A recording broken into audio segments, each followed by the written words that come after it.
பாலக் பக்கோடா. பாலக் கீரையை வச்சு எப்படி பக்கோடா பண்ணலான்னு இந்த வீடியோவில் பார்க்கலாம்.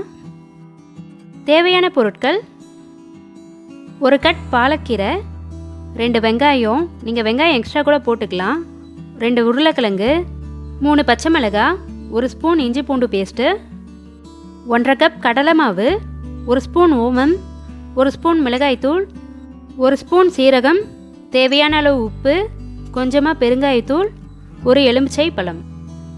இப்போ எப்படி பாலக் பக்கோடா பண்ணலான்னு பார்க்கலாம். ஃபஸ்ட்டு பாலக்கீரையை நல்லா கழுவிட்டு இலையை மட்டும் எடுத்து வச்சுக்கோங்க. 2 உருளைக்கிழங்க தோல் சீவி இந்த மாதிரி எடுத்து வச்சுக்கோங்க. பாலக்கீரையை இந்த மாதிரி சின்ன சின்னதாக கட் பண்ணி வச்சுக்கோங்க.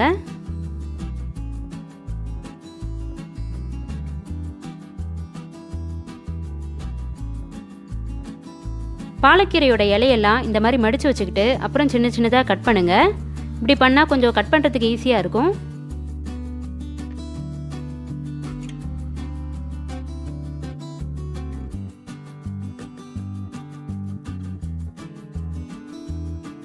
அடுத்து வெங்காயத்தை இந்த மாதிரி கட் பண்ணி நம்ம கட் பண்ணி வச்சுருக்க கீரையோட சேர்த்துக்கோங்க. நான் 2 வெங்காயம் சேர்த்துருக்கேன். நீங்கள் வெங்காயம் எக்ஸ்ட்ரா கூட சேர்த்துக்கலாம். வெங்காயம் எக்ஸ்ட்ரா சேர்க்குறதால டேஸ்ட் நல்லாயிருக்கும்.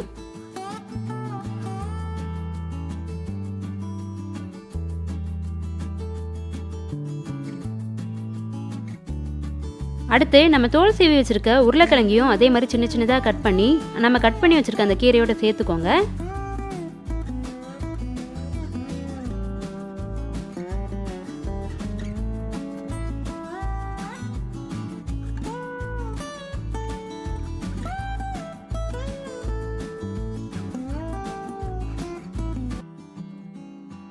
இப்போ இஞ்சி பூண்டு பேஸ்ட்டு சேர்த்துக்கலாம்.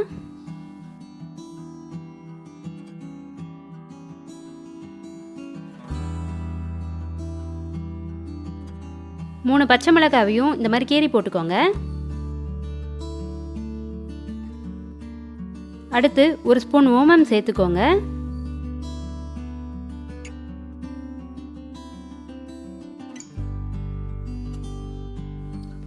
ஒரு ஸ்பூன் சீரகம் சேர்த்துக்கோங்க. அடுத்து 1 ஸ்பூன் மிளகாய் தூளும் தேவையான அளவு உப்பும் சேர்த்துக்கோங்க.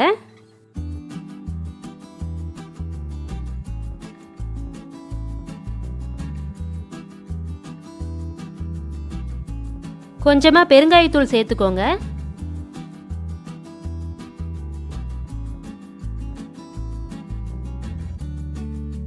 அடுத்து எலுமிச்சை பழத்தை இந்த மாதிரி பிழிஞ்சு விட்டுக்கோங்க. 1/2 கப் கடலை மாவை சேர்த்துக்கோங்க. இப்போ எல்லாத்தையும் சேர்த்து நல்லா பிசைஞ்சுக்கோங்க. தண்ணி சேர்க்காம பிசையணும்.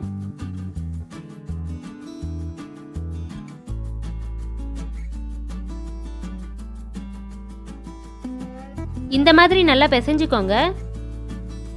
எண்ணெய் நல்லா காஞ்சதும் அதில் இந்த மாதிரி போட்டு பொரிச்சு எடுத்துக்கோங்க. உங்களுக்கு உதிரியாக வேணும்னா நீங்கள் உதிரியாக கூட போட்டுக்கலாம்.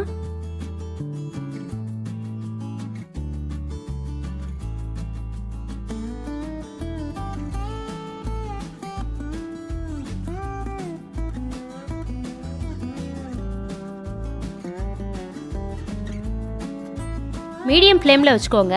அப்போ தான் உள்ளே நல்லா வேகும். இல்லைனா வெளியே மட்டும் டக்குன்னு கலர் மாறும், ஆனால் உள்ளே வேகாது. நல்லா பொன்னிறமாக வர வரைக்கும் பொரிச்சு எடுக்கணும்.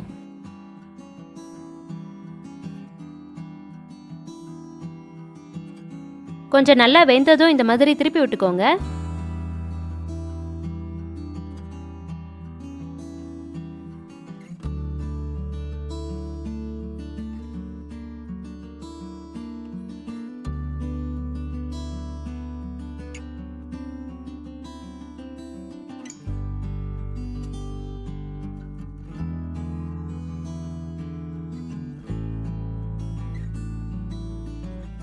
இப்போ நல்லா பொன்னிற கலரில் மாறிடுச்சு. இந்த ஸ்டேஜில் எடுத்துடலாம். இப்போ நம்மளோட சூடான மொறுமொறுப்பான பாலக் பக்கோடா ரெடி ஆகிடுச்சு. இதை நீங்கள் சாஸ் வச்சு ஈவினிங் ஸ்நாக்ஸாக சாப்பிட்லாம்.